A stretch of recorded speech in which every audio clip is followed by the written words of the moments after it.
Ladies and gentlemen, please welcome to the stage the United States Secretary of Veterans Affairs, Ambassador Monica Crowley. Ladies and gentlemen.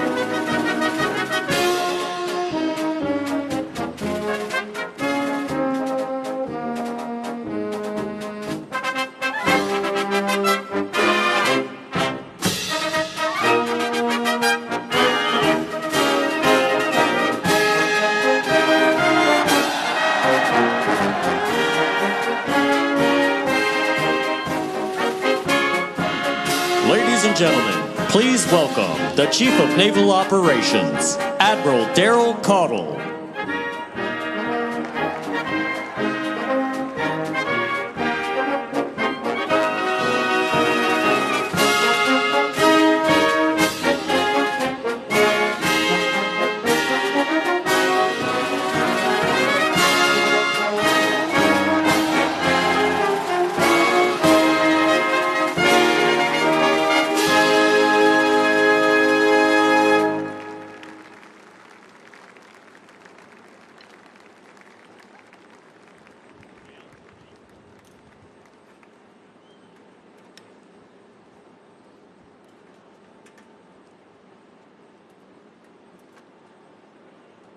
Ladies and gentlemen, please welcome to the stage the United States Secretary of the Navy, John Phelan.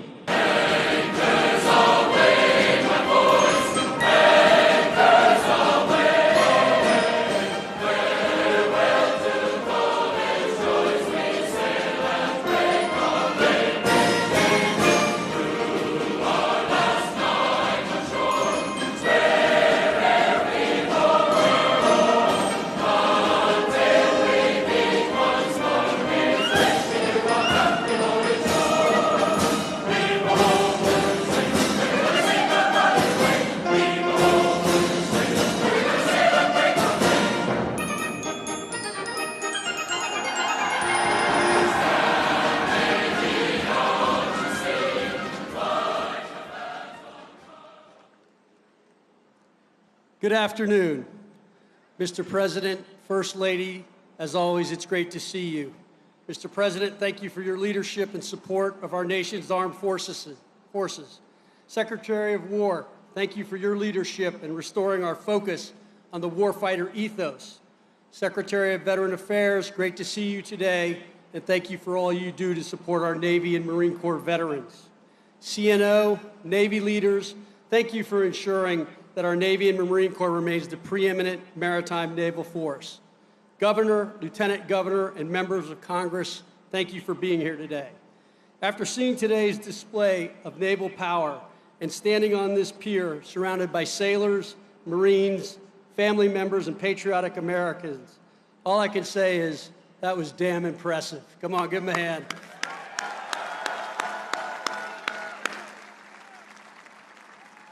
Bravo Zulu to the sailors that participated in today's sea demonstration. It is the honor and privilege of my lifetime to serve as your 79th Secretary of the Navy, especially as we kick off the Navy's 250th birthday celebrations. Thank you, President Trump, for your trust and confidence in me. Mr. President, your directive is clear: peace through strength, and we are executing it with your one big beautiful bill and your executive order on restoring America's maritime dominance. You've armed us with the authorities, resources, and urgency to modernize the fleet, expand our shipyards, rebuild the skilled workforce, deepen our magazines, and harden the infrastructure that wins wars at sea. 250 years ago, the Continental Congress made a bold bet: who controls the seas controls the future. This was the birth of our Navy, a testament to our historic significance. The Constitution states, Congress shall have the power to provide and maintain a Navy. The word maintain means the Navy is intended to be a permanent, continuous institution of national defense and warfare. The founders understood the importance of having a Navy. George Washington, in a letter to the Marquis de Lafayette, wrote, "As certain as night succeeds the day, without a decisive naval force, we can do nothing definitive, and with it, everything honorable and glorious." Today, 250 years later, history has proven that to be a superpower, one must be a sea power. Mr. President, your mandate ensures that when the world looks to the seas, it sees an American flag, and behind that flag stands a team that is disciplined, lethal, and dominant. Today, we showed the world what American sea power means: deadly precision, meticulous execution, raw power, and the will to use it. Secretary Hegseth, we are restoring the warrior ethos to this department of the Navy, not by slogan, but by performance. The Truman, right here beside me, sustained more than 50 days of Tomahawk launches and precision airstrikes to degrade Iran-backed Houthi capabilities and protect commercial shipping during Operation Rough Rider.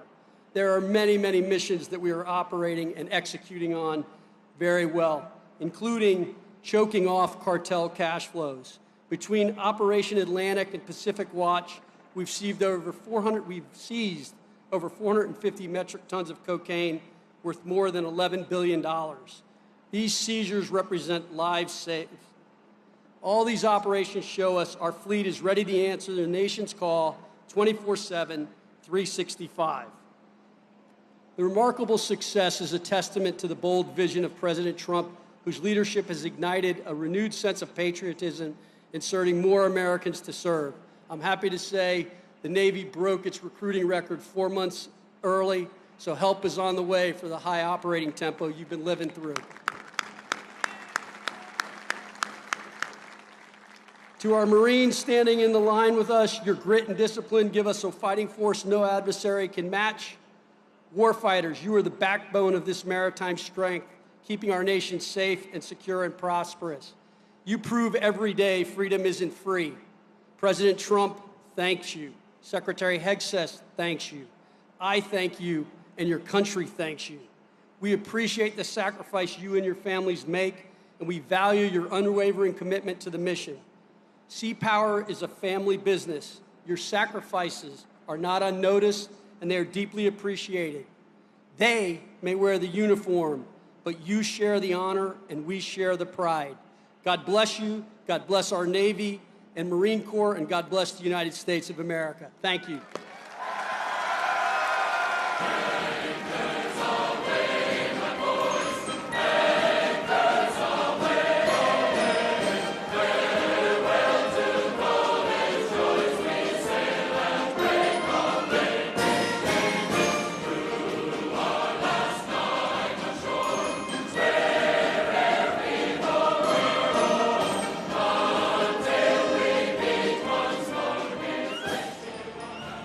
I am a real American, fight for the rights of every man.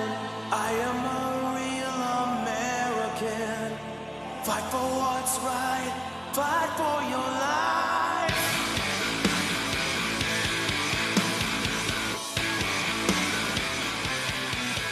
When it comes crashing down and it hurts inside,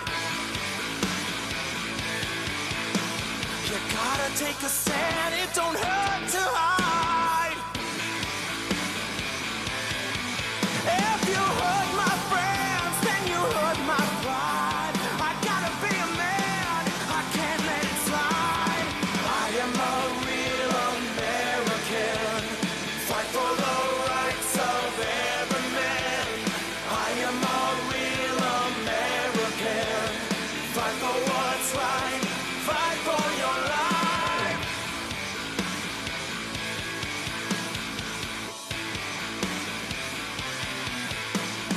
I feel strong about right and wrong,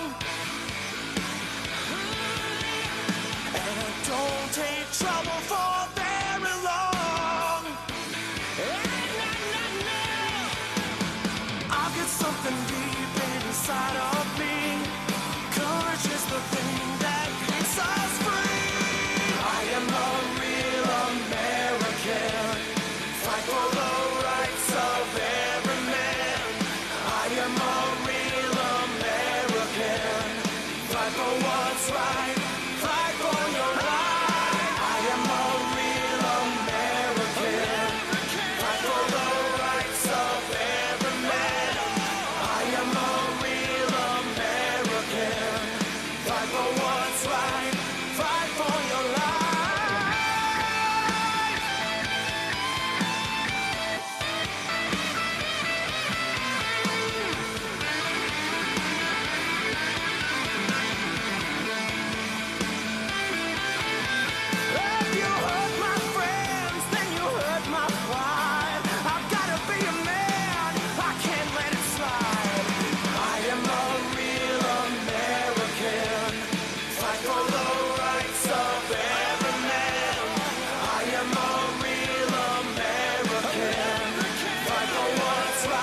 sing. You broke my will, oh, what a thrill. Goodness, your records just quitting balls of fire. I let you love all I thought it was funny. You came along and you moved, now honey, I changed my mind, love is fine. Goodness gracious, quitting balls of fire. You kiss me, baby. Ooh, it feels good. Hold me, baby. Girl, just let me love you like a lover should. You're fine, so kind. I'm gonna tell this world that you're mine, mine, mine, mine. I took my nails and I twiddle my thumb. I'm real nervous, but it sure is fun. Come on, baby, you drive me crazy. The goodness gracious, with balls of fire.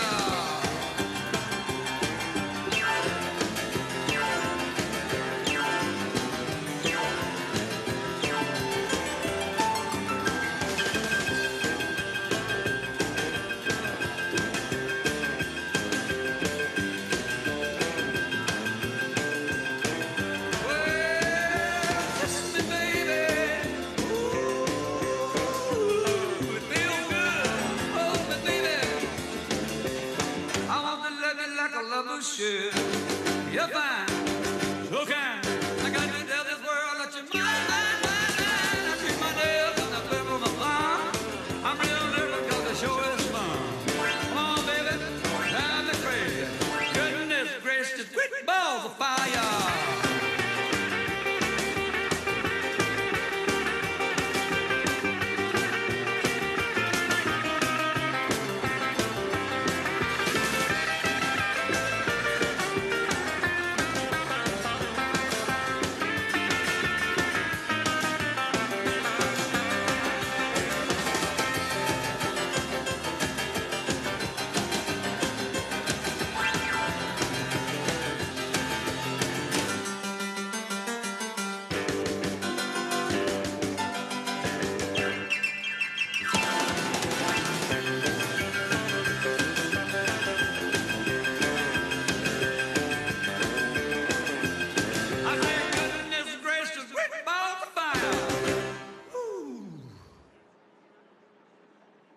Ladies and gentlemen, please welcome to the stage the United States Secretary of War, Pete Hegseth.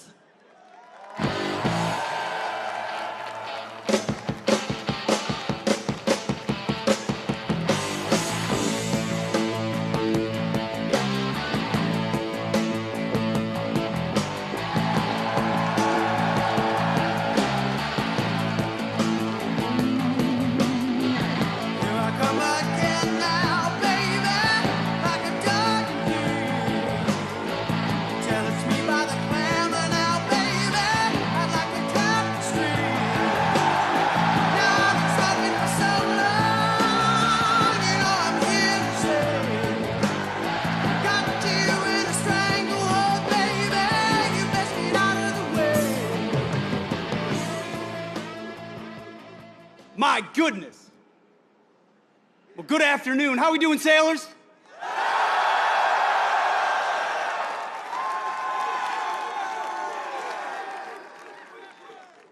The absolute best of America. I'm honored to be at the world's largest naval base. Now, I'm the only thing between you, the First Lady, and the Commander-in-Chief, so I'm going to keep this very brief.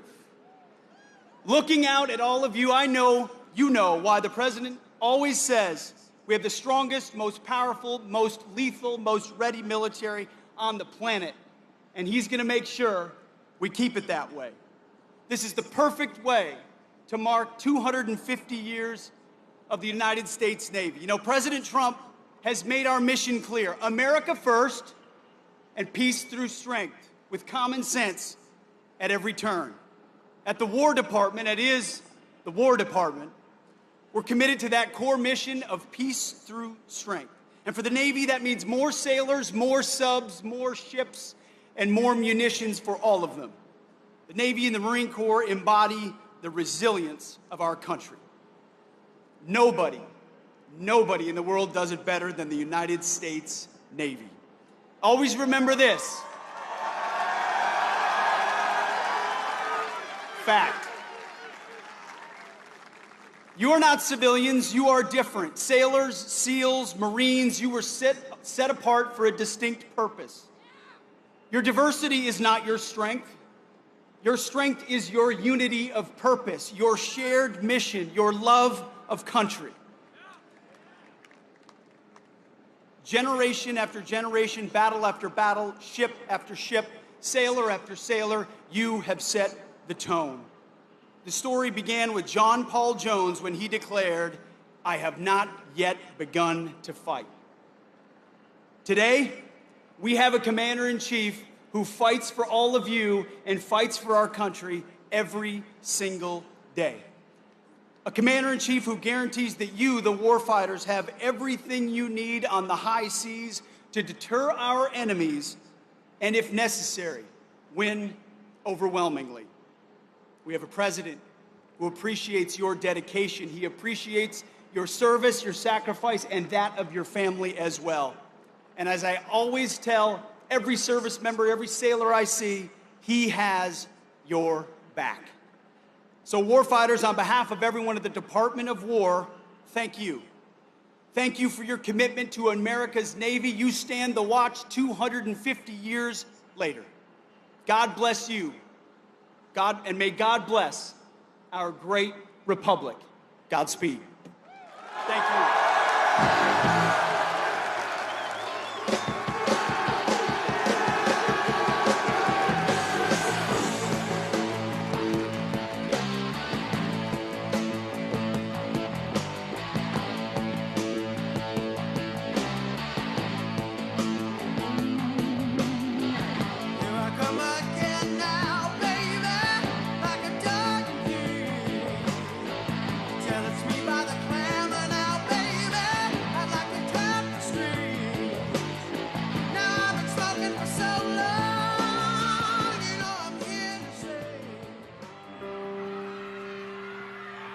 Oh, I wish I was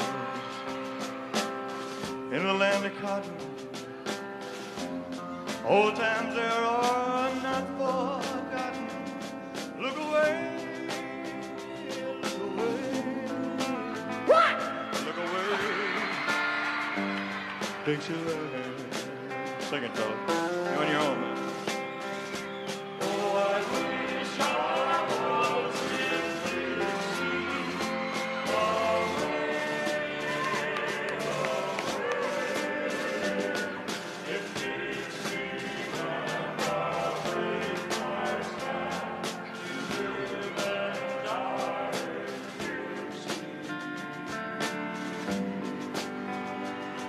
for Dixieland, where I was born. Early Lord, one frosty morn. Look away, look away, look away, Dixieland.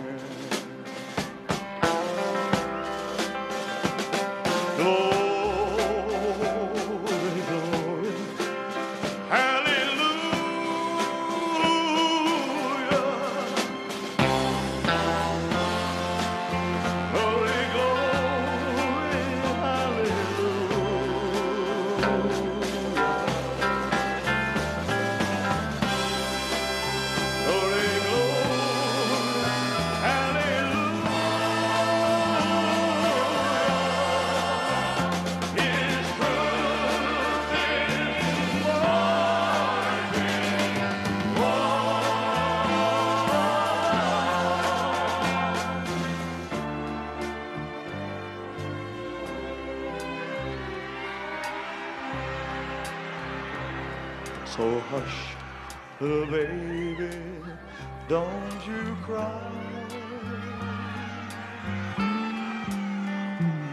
You know your daddy bound to die,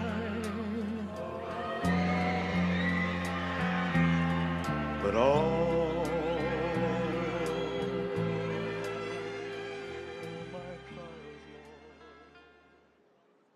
Ladies and gentlemen, please welcome the First Lady of the United States, Melania Trump.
Navy! Hoo-yah, Navy! Hoo-yah, Navy! It is an honor to be with you to celebrate the 250th year since the United States Navy was officially established. Generations of sailors have kept America free because of their presence on the high seas.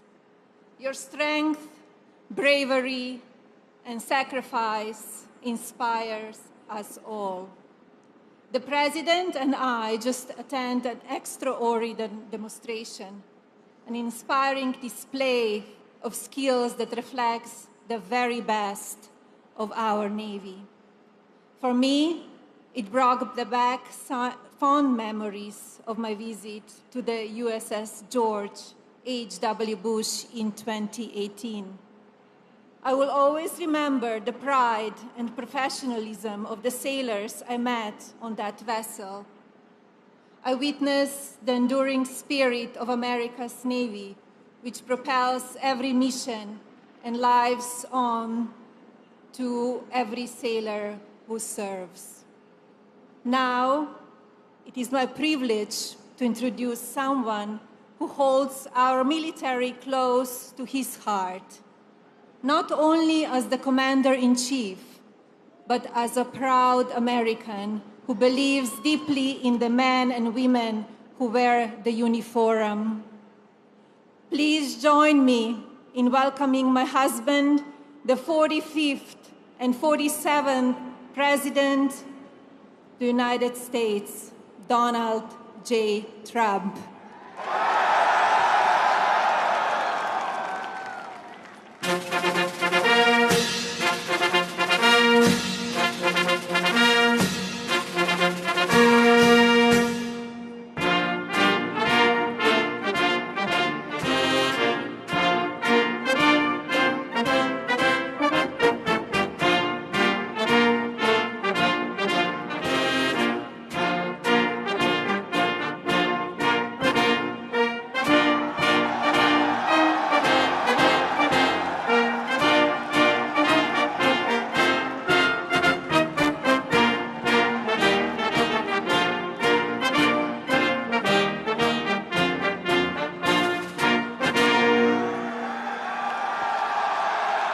And I'm proud to be an American, where at least I know I'm free.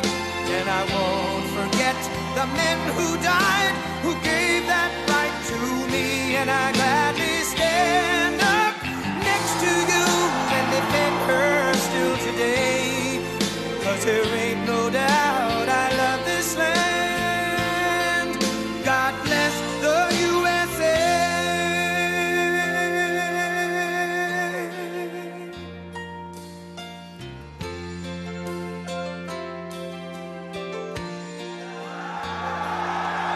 From the lakes of Minnesota to the hills of Tennessee, across the plains of Texas, from sea to shining sea, from Detroit down to Houston and New York to LA, where there's pride in every American heart, and it's time we stand and say to be an American, where at least I know I'm free. And I won't forget the men who died, who gave that right to me. And I gladly stand up next to you and defend her still today. 'Cause there ain't no doubt I love this land.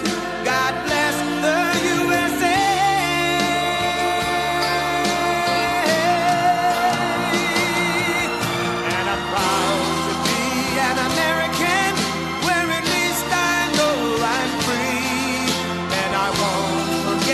The men who died, who gave that right to me.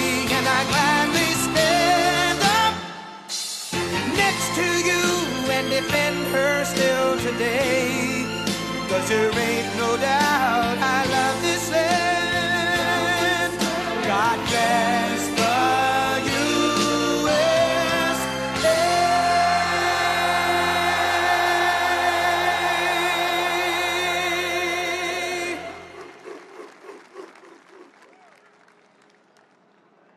God bless the United States Navy.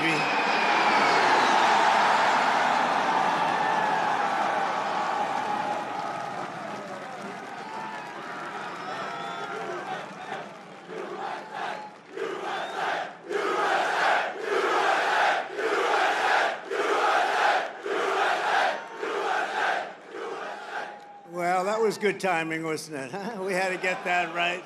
We had to get that right. But they always get it right. I was just given a display with a wonderful First Lady, the likes of which I think few people have ever seen before. We were a few minutes away, and the display of strength was absolutely incredible. We appreciate it. Thank you, Navy. Thank you very much.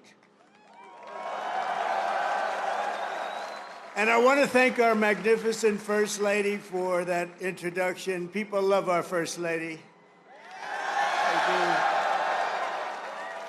And let me say to all of the incredible sailors on this pier, it's great to be with the fleet, the fleet.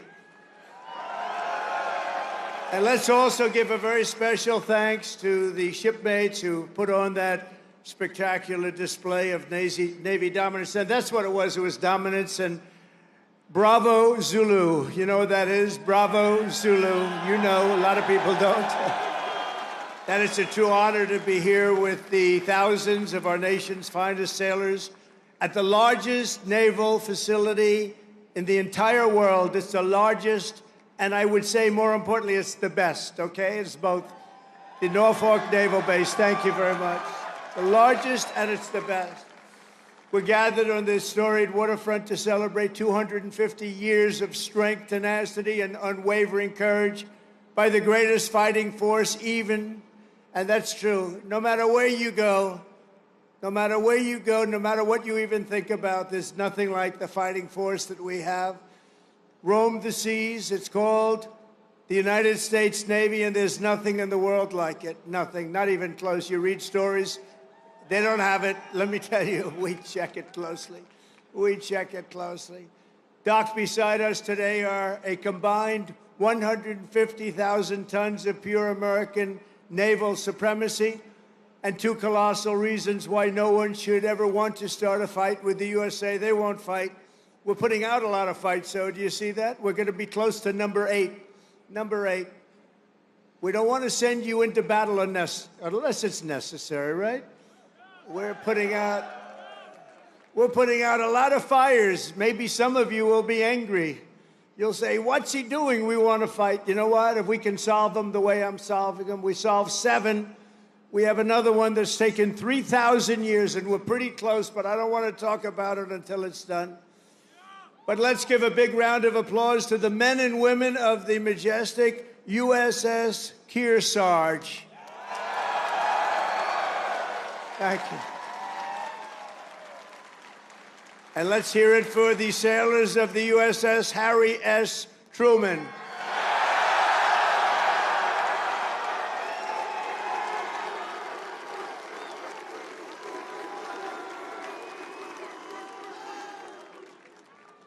Those who call this carrier home live by a motto that captures the spirit of America's Navy.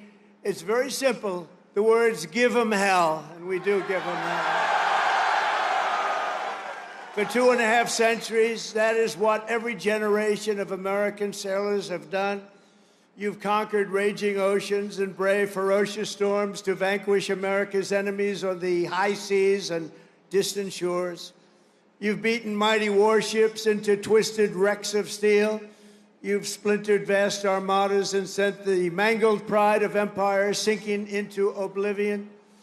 You've surged the waters thick, danger, blood, brine, and through it all, the United States Navy has kept the stars and stripes soaring high and proud above those big, magnificent waves. You love doing it, too. There's not a thing in the world that you'd rather do, is there? Is there? No. I like your life better than mine, I have to be honest with you. Sailing on those beautiful waters all the time, you're so lucky. Because the American sailor never quits, never fails, and never, ever lets us down. They've never let us down. Thank you. Thank you. And we're honored to be joined today by service members representing every part of this great naval tradition. Our incredible surface warriors are the reason America's enemies tremble at the sight of a Navy ship haze gray or underway. The instant U.S. carrier, cruiser, or destroyer breaks across the horizon, every tyrant and adversary on the planet knows their choice is very simple. It's leave America in peace or be blown up in fire and fury never seen before. All over the world, people know of the skill, nerve, swagger, and sheer attitude of the boldest and most daring pilots on the sea, the U.S. naval aviators, and I just got to witness it with Melania. They land screaming jets on pitching decks in the dark of night with no room for error. There's no room for error. The greatest pilots in the world. And while Navy pilots rain down pain from above, the greatest adversaries fear the daring deeds of our silent service below.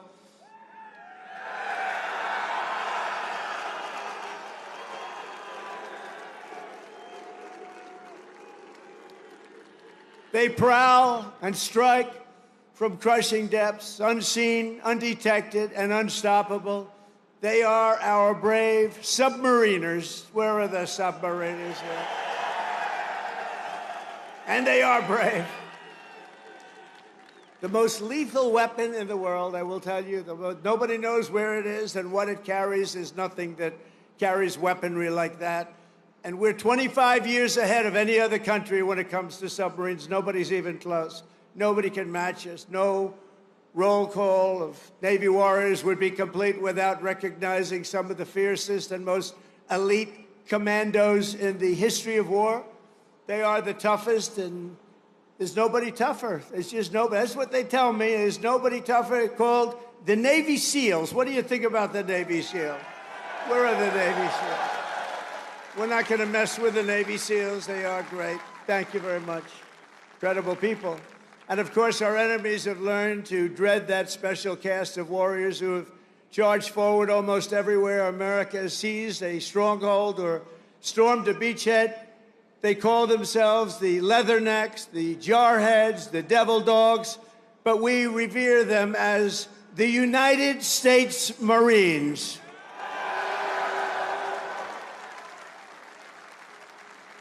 Incredible people. Incredible people. With us today are some of those who have led these exceptional men and women. They've led them like nobody else. And I'll tell you, a person I'm very, very proud of, he has stepped up and he's hitting home run after home run. They love him. I want to introduce again a man who's just exceptional. I'm so happy with this choice, Secretary of War Pete Hegseth. Thank you, Pete. Doing a job. I said, Pete, what do you think? You know, we used to call it Secretary of War, the Department of War, the War Department. Now we call it Defense. And I don't know, would you ever want to, you know, we won World War I. We won World War II. We won everything in between. We won everything before. And all of a sudden, they decide to change the name. They went woke then, too, you know. Woke is a long-term word. I said, what do you think about changing it to the Department of War? He said, I love it, sir. And that was about the end of it, right? That was the end of it. Thank you, Pete. Great job. He's a great leader. Also, Secretary of the Navy, a very, very successful man. He gave it all up to do this, and we're designing more ships. We have more ships being built shortly. We're going to have more great ships being built than we've ever had being built in the history of the Navy. John Phelan. John, thank you. Great job, John. He made a lot of money in the private sector, and I said, you want to do this, John? We need a lot of ships, so we need them fast. And he said, I want to do it. He gave up a lot, gave up everything to do this. But he's loving it, and he's doing a fantastic job. Chief of Naval Operations, Admiral Darrell Caudle. Admiral, thank you. Great job. Rear Admiral Gavin Duff.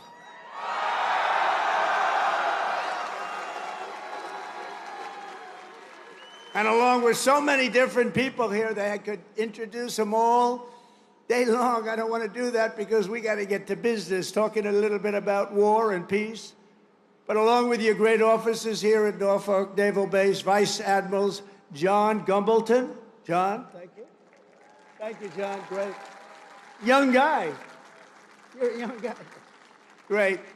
Doug Perry and Rob Goucher. Thank you. And a very special thanks to a man who just got a 93% approval. He runs the Veterans Everything, I call it. He's Veterans Everything. The VA Secretary Doug Collins. He's doing great. Thank you, Doug. Doing a great job. Ambassador Monica Crowley. Monica, thank you very much. A man that everybody loves. He was my doctor in the White House, and I got to know him very well. He was also the doctor for Barack Hussein Obama. Have you heard of him? And he was the doctor for a man named Bush. And at a press conference, they asked him, who's in the best shape? Who's the healthiest? Who's the strongest? Who's the best physical specimen of the three? He said, that's easy. President Donald Trump. And I said, I love this guy. I said, I love him. Ronnie Jackson. He's now a congressman, as you know. So he was an admiral. He was the chief doctor. He was the whole boss of doctors. And now he's a very, very successful congressman from Texas. Thank you, Ronnie, very much. And I appreciate those words. I'll never forget them. Jen Kiggins. Jen, thank you. John McGuire. Rob Whitman.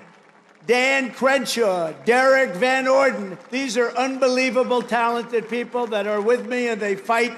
Thank you very much, fellas. Thank you. Thank you very much, darling. These are great Congress. I say Congress warriors. That's what you have to be today to be in Congress if you're going to make it. I also want to recognize all of the newly pinned chief petty officers. You got a lot of them here today. I had to approve it. Who recently earned their anchors and now bear their venerable title, Navy Chief. Navy Chief. Thank you, Navy Chiefs. Let's also express the gratitude of our entire nation to every Navy veteran who has come out to honor this big anniversary. We see so many veterans. I saw backstage, I was shaking hands with veterans all over the place. And they are great. And they're respected and they're loved. Thank you very much. Stand up if you'd like. Thank you very much.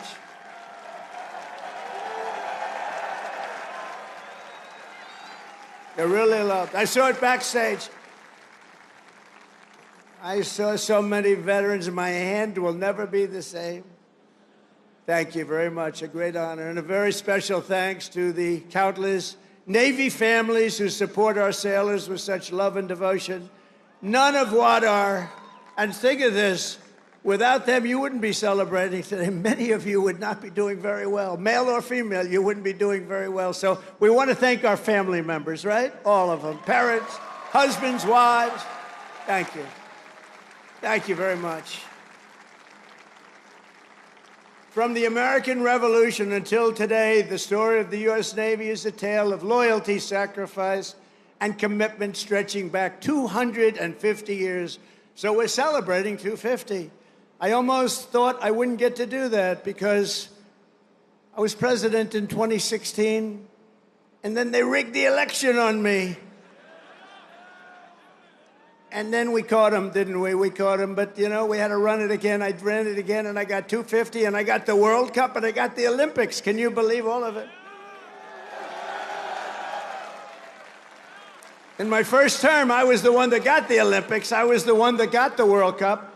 And I said, you know, the sad part is, maybe I'll go, maybe I won't even be invited because it won't be during my term. I would say, if we're a Democrat, I might not be invited. They don't love me exactly too much. And then when this happened, now all of a sudden they got all three. But you know what's the most important? 250 years is the most important, above World Cup, above Olympic. But we got them all coming. And on June 14th, next year, we're going to have a big UFC fight at the White House, right at the White House, on the grounds of the White House. when the Continental Congress formed a fleet of just 2 ships in October 1775, many scoffed at their chances against the most powerful empire on earth. That was the most powerful ever, relatively speaking. We had 2 ships. We had nothing other, but we had great heart. They didn't know the audacity and the grit of the American sailor. They had no idea the war for independence gave us some of the greatest American heroes of all time, including the father of the U.S. Navy, Captain John Paul Jones. You know that. When a far stronger British ship demanded his surrender, Jones yelled back that timeless battle cry right now: "I have not yet begun to fight." Don't ask me for that. Think of that. I could just see it. He's a wise guy. He's asking, I haven't even begun to fight. And he knocked the hell out of him. In the War of 1812, Captain James Lawrence shouted his final words to his crew as blood streamed down from his mortal wounds.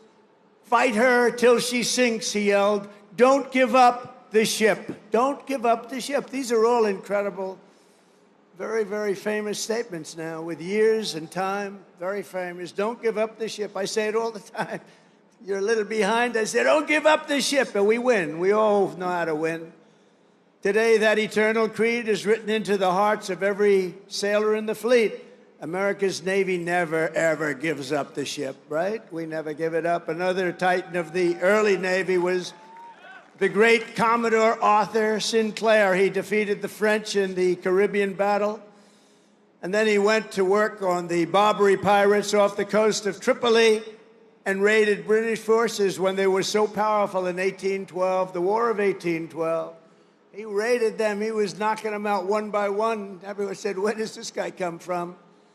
And we're all descendants when you think of it.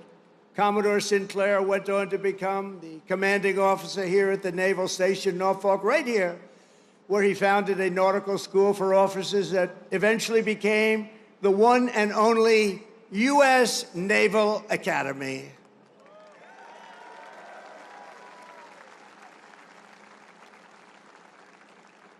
And I'm going to be at your Army-Navy game this year. Who am I going to root for, huh? You may be surprised. It's going to be great. We're going to be here. Generations of the Commodore's descendants have forged their own towering legacies of service in the Navy, and we're joined today by his 5th great-grandson, Commander Link Mustin. Where is Mustin? Commander Mustin, where are you? He's here. Wow, look at this handsome guy. That's good genetics, right? He's got good genes. Thank you very much. Commander, thank you for continuing a family tradition that has endured for 2.5 centuries. Can you believe that, huh? I wonder if they were as good looking as you. I doubt it. You just got better with age, right? Congratulations. Is that young man your boy? Wow. He beat you. They beat you. That's what we want to see. Over the generations, our Navy sailors raised Old Glory above the streets of Veracruz, sent the Spanish fleet to its watery grave in Manila Bay, and buried the vicious German wolfpacks at the bottom of the sea. Those were vicious, vicious wolfpacks. They were brutal. They were hitting us hard, and then we came up with the answer, didn't we? We came up with the way to knock them out, and we were knocking them out so fast they didn't know what to do. It was really the end once we discovered the secret through some brilliant minds. A lot of them are descendants of the people here right now. In every era of conflict, the Navy has never failed to hunt, kill, and to win. Never failed. Never failed. In World War II, Admiral Bull Halsey's motto, hit hard, hit fast, hit often, and that is exactly what the sailors do. One of those warriors was Submarine Commander Eugene Fluke, who sent more Japanese tonnage to the ocean floor than any other man in history. I don't like to talk about it too much now. You know, they've been a nice ally, but anybody from Japan here right now? We'll get off the subject immediately. But think of it, sent more tonnage to the bottom of the sea, one after one. Aboard the famed USS Barb, he destroyed a Japanese tanker and a carrier with a single salvo to his men's chagrin. They were very concerned about it. They didn't think we could do that, and he just knocked them out one after another. And again, torpedoes were flying, but His greatest feat came when he spotted 30 enemy ships at port off the coast of China. You know that, a very famous story. Commander Fluke ordered his men to their battle station, slipped into the harbor, and sank 6 vessels at one time before taking off into the beautiful, wild blue ocean. He received 4 Navy Crosses, the Legion of Merit, and the Congressional Medal of Honor. That was a brave guy. In recognition of the incredible achievements of the USS Barb under his command, this December we will lay the keel of a brand new Virginia-class submarine bearing that same legendary name, and his grandson, Tom, will be there to pick it up. Tom is with us today, and I want to thank you for keeping that great legacy around. Where is Tom? Oh, look, stand up, Tom. Great. Good, Tom. Thank you. That's good. That's good genes too, Tom, isn't it? That's good stuff. Thank you very much, both, for being here. From Midway to the Coral Sea to Leyte Gulf, American sailors fought the most epic naval battles in history. And at Normandy, the Navy led the greatest armada ever formed to deliver the single largest invasion force the world has ever seen.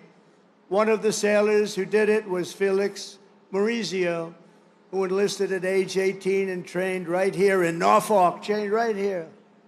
On D-Day, June 6, 1944, Felix manned an amphibious landing craft that did 6 harrowing runs to Omaha Beach. You all know about it. These are all famous fights. He delivered hundreds of American troops into the battle, including his brother Sal. Felix lost so many of his friends that day, but he kept fighting. He kept going out there, getting more soldiers, getting more of everything. He just kept coming. They couldn't stop him, and went on to serve in the Pacific under the great Admiral Nimitz.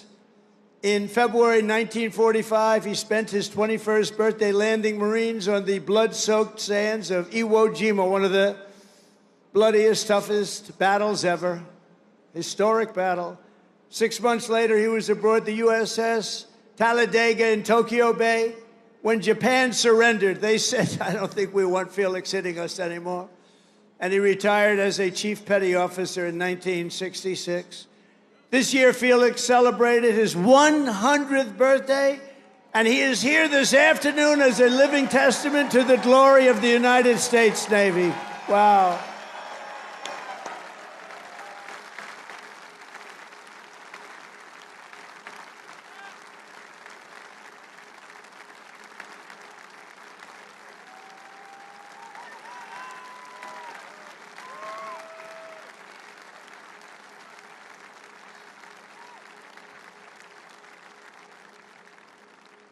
That's great.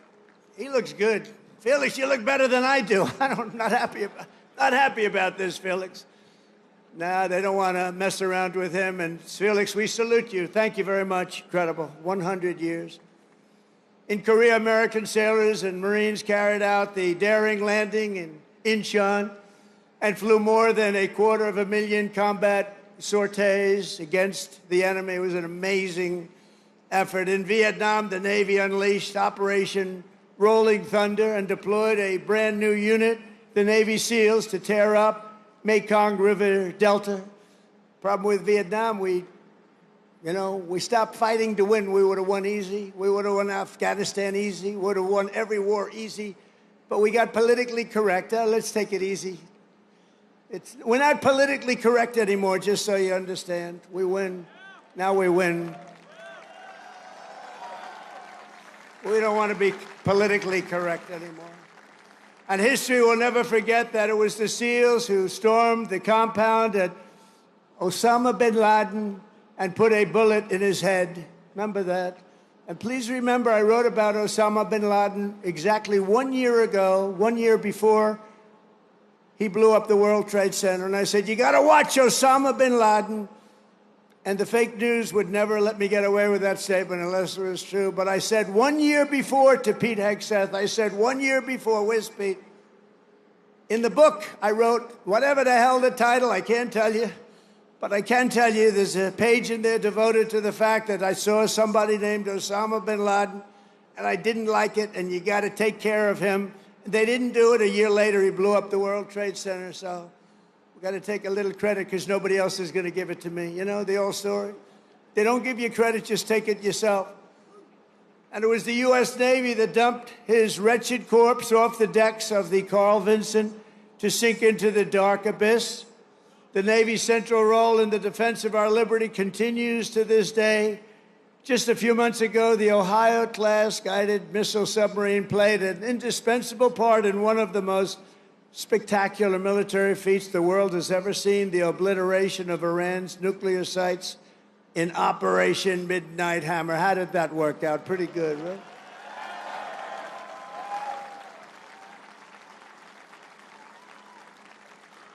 And we shot 30 Tomahawks, you know that. On top of, after the B-2, how about that? The B-2s, what they did, those beautiful flying wings, what they did, they hit every single target they hit. And just in case we shot 30 Tomahawks out of a submarine, every one of them hit too. So I would say Iran was not particularly thrilled. They were going to have a nuclear weapon within a month. And now they can start the operation all over again, but I hope they don't, because we'll have to take care of that too if they do. I let them know that you want to do that, it's fine, but we're going to take care of that, and we're not going to wait so long. It should have been done long before I came along. You know that I had the pilots of the B-2s in my office, the famous Oval Office. I had them in the B-2s. They came in to the White House, and we talked about it. They said, you know, sir, for 22 years, our predecessors and us trained for that hit. For 22 years, they were training to take out the nuclear potential of Iran. He said, but it was only when you came along that we did it.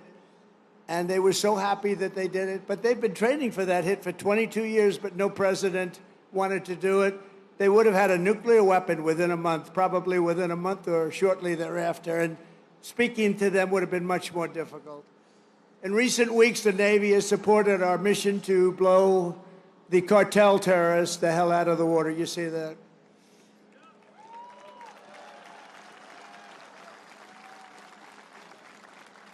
And you know, there are no boats in the water anymore. You can't find any. We're having a hard time finding them.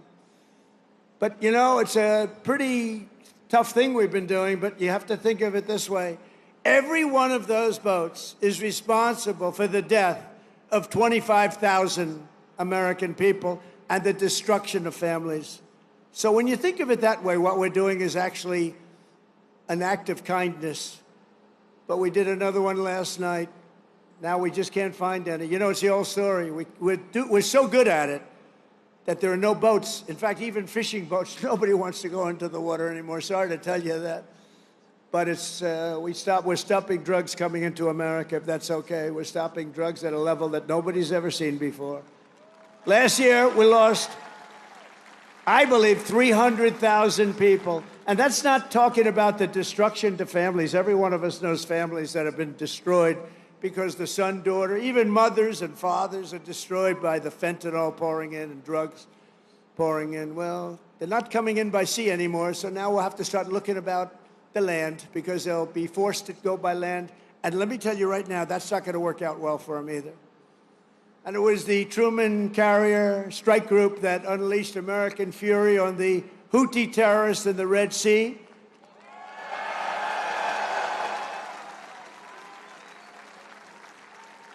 And as you know, they settled. But they settled because they made the statement to us, we've never been hit like that ever before.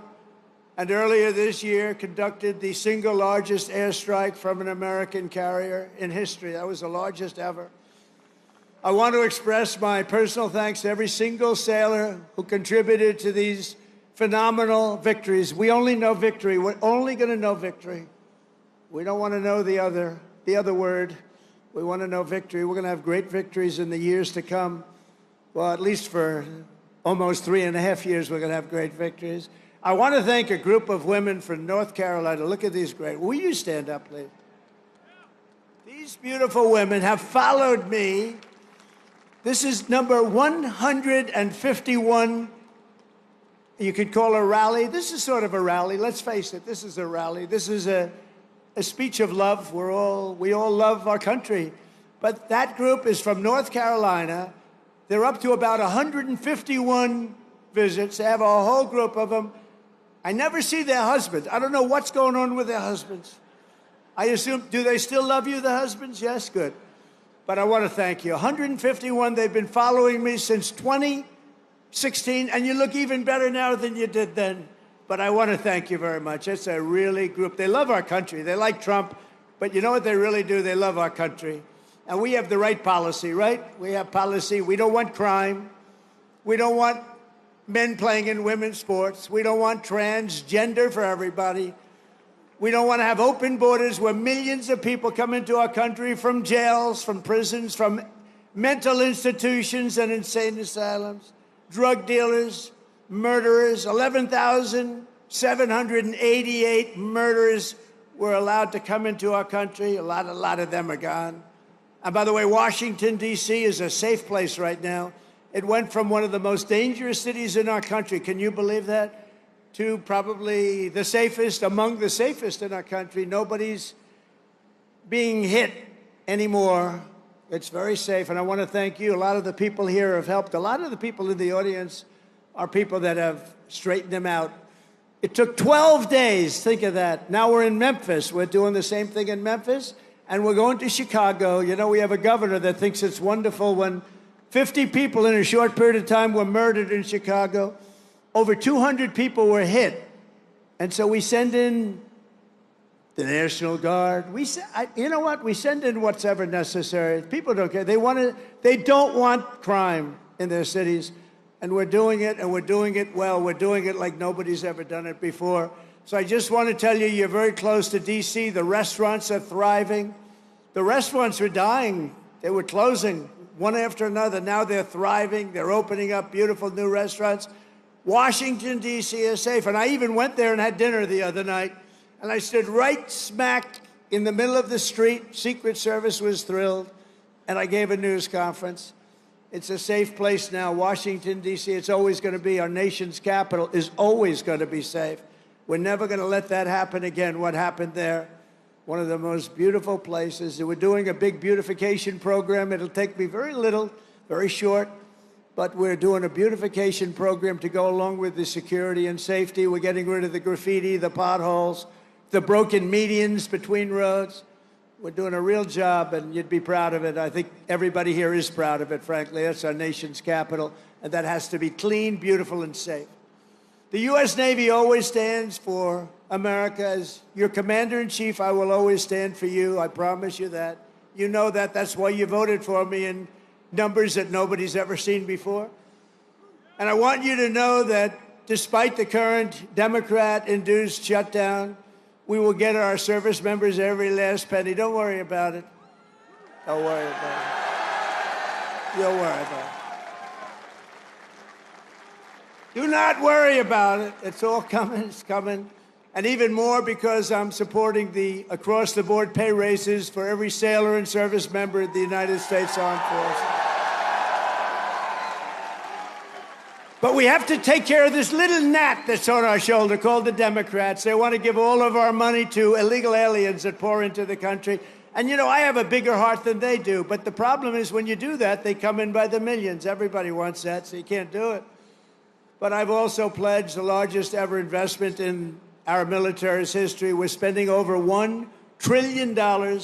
We've never had anything like that before. $1 trillion on our military, and that includes, along with your Secretary of the Navy and Pete Hegseth, we're going to be building lots of ships and doing a lot of things that you haven't seen happen for 35 years.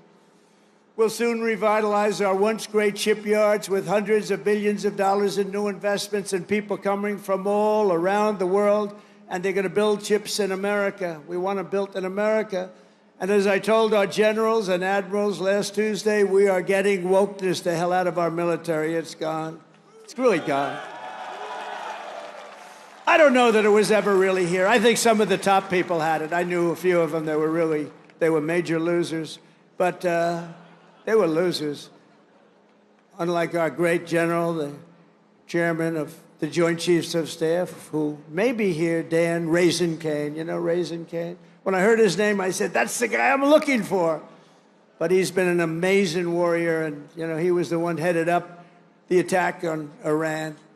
And everything he's touched has turned out great. He knocked out ISIS. So I was told it would take 4 to 5 years to beat ISIS.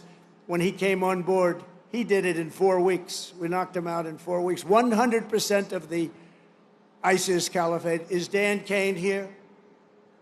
He is, you know why? Because he's working. That's the one thing. We don't have to worry about him. But he is a fantastic man. That's the man I wanted right from the beginning. I said, if I ever do this again and if I could get lucky enough to win, because we have a base like nobody in history has had, I said, I'm going to pick Raising Cane as the chairman.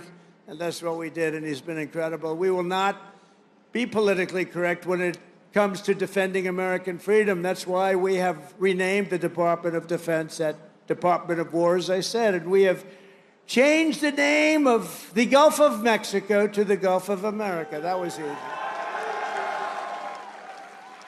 That was an easy one. You know, for years I've looked at it, and I added it up, and I figured we have 92% of the frontage. I say, how come we call it the Gulf of Mexico? I mean, I wouldn't say that Mexico is thrilled with me, but what are you going to do? It's the Gulf of America, and I love it now. I was watching the other night a report, and they said very routinely, in the Gulf of America, this is the, you know, they just went on to talk about it. They didn't do it with a smirk or a smile. They didn't say, in the Gulf of America. No, it's called the Gulf of America now, and nobody's playing games with it. We got sued by the Associated Press, and they lost. In fact, the judge was so good, he said, he's calling it the Gulf of America. He's got all the approvals. You have to do that, too, to the very liberal Associated Press. They got thrown out of court. In fact, they're almost not allowed to cover me anymore because of that. It was a big hit. So I'm very proud of that. Under our leadership, the spirit of the American forces is soaring like it has never soared before. I think right now we have more spirit than we've ever had before. After years of recruiting shortages, we couldn't get guys or gals to become sailors. 1 year ago, they didn't want to be a sailor. Although I must say, once I said we're going to run, a lot of people, it made it better. But let's go back 2 years, and it was even worse. Because there was no hope. We had this horrible, horrible president who had no clue what the hell was happening. The chances of him walking down those stairs successfully were not good. And I have to be careful, because one day I'm going to probably fall. No, the North Carolina women said that will never happen to you. I always say, walk down the steps nice and slow. You ever notice I do nice? I don't have to bop down the stairs. Walk nice and slowly. But we have a waiting list. Think of this. We have a waiting list for people wanting to get into the United States Navy, the Army, Navy, Coast Guard, Marines, Space Force. Oh, we love Space Force. But think of it. We have a waiting list for every branch of government now, and that includes police and firemen. They didn't want to. Nobody wanted to be a policeman. Now they want to be a policeman. Now they want to be in the Navy. They want to be in the Air Force so badly. The Marines, the Army, they want to be in all of it. They love Space Force. I love Space Force because I created Space Force. That was my thing. And it's going to turn out to be one of the most important. But 1 year ago, our country was dead. We had a dead country. People say, sir, you shouldn't say that. It's too straight to withdraw. We had a dead country, and today we have the hottest country anywhere in the world by far. 1 year, think of it. 1 year ago, we were dead. The king of Saudi Arabia said to me, President, 1 year ago, we thought we lost America. We thought it was a dead country, and now you have the hottest country anywhere in the world. He said that. I use this term. And I'm pleased to say that 2025 was the Navy's single best recruiting year ever. Not bad. So you went from those embarrassing headlines of a year ago. Think of it. Nobody wants to go into the Navy. How does that make you feel? Now you have a different problem. You know what the problem is? Everybody wants your job. I like that better, right? No, but nobody's going to take your job. You were with us when it was not as nice. It wasn't as nice. Those are the people I like the best, too. The people that were with me when it wasn't looking so good, like these ladies from North Carolina. They were with me when it wasn't looking that good. lot of fake scandals were created, all fake.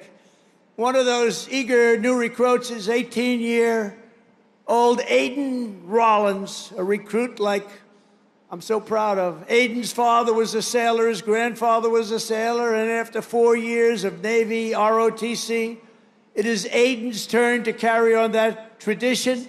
When he enlisted in April, his father, Daniel, a Navy veteran, was so inspired that he decided to re-enlist too. Wow. I'm delighted to say that father and son are here with us today representing the future of this great fleet. Please, Aiden and your father, please stand up. Wow.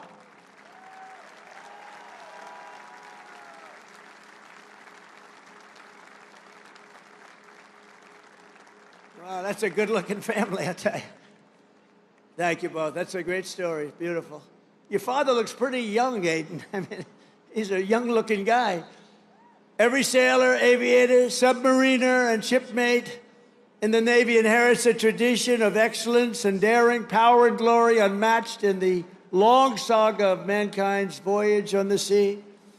From that first ship, the schooner Hannah, to the awesome sight of a modern carrier battle group underway, the U.S. Navy has always been the iron will of a proud and mighty nation pushing forward through the currents and over those big, beautiful waves, through the spray of raging combat and the fog of naval war. America's sailors have proven time and again that our Navy does just the best job there is. Anything having to do with sailing the oceans, there's nobody to compete. We own the skies, we stalk the depths, and we rule the seas like nobody has ever ruled the seas. From Boston Harbor to Hampton Roads, from the Philippine Sea to the Red Sea, from the Guadalcanal to the vast, great Atlantic Ocean. Our sailors have seized triumph upon triumph. We don't know anything about defeat. We heaped honor upon honor and carved greatness and splendor into the pages of history. We only talk about the Navy and only use that word, splendor. We also say victory because that's the other. We have splendor and we have victory on gun decks and flight decks. In torpedo rooms and cockpits, they have poured out their blood, sweat, and tears and offered their very lives to defend this land between the seas. They have crossed icy canals, leapt from burning wreckage, plunged into frigid waters, soared into deadly skies, and slashed across the mine-infested bays to claim American victory and to defend the cause of liberty, to defend, quite frankly, the American flag. In every era and every part of this globe, our sailors have fought with courage in their hearts, patriotism in their souls, and salt water in their veins. You have that salt water. Don't let the doctors change it. Keep it, because there's nothing like it. There's no blood like it. And standing before all of you today, I know that whatever our nation is threatened and whenever they need help, whenever duty calls, American sailors will hoist our flag high and they will rally to Admiral Farragut's immortal battle cry, "Damn the torpedoes, full speed ahead, go, you son of a gun." With your help, we will fight, fight, fight. We will win, win, win. Because of you, our Navy and our country will always be proud and righteous and mighty and free. Congratulations once again on 250 years of total dominance. Sail fast, stay strong. Thank you. God bless our sailors, and God bless the United States of America. Thank you very much, everybody. Thank you.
was once in your shoes. I said I was down and out with the blues. I felt no man cared if I were alive. I felt the whole world was so tired. That's when someone came up to me and said, young man, take a walk up the street.